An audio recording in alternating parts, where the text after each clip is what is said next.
Mzee umeniita hapa nimekuja kukusikiliza. Niambie ulichonitia. Basi bwana sio sana. Umeona?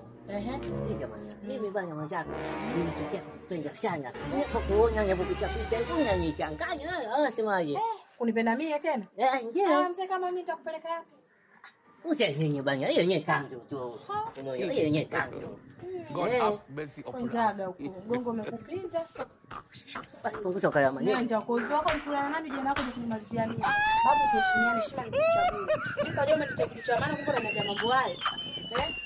Ningekuwa na maana ungesema bwana naomba nielekeze msikiti huko hapo nikasema unaniambia mambo kibavu mimi mzee vipi wewe chizi nini wewe? Katajie wewe unajitaka au jitaka? Muangalie. Mgongo pindupindu kama mdudu pindua. Mama yangu. Game over. Nakwambiaje? Nitakuonyesha tu. Unataka kunionyesha chochote kwenda huko. Basi sawa, nitakuonyesha tu. Unanifanya nini wewe? Nini? Hata paka mchumba. Unachukua nini hapa? Babu hapo umefikaje? Umefikaje? Babu yake? Basi babu sawa nimekubali. Unasema? Nimekubali tu. Afinya mjaka.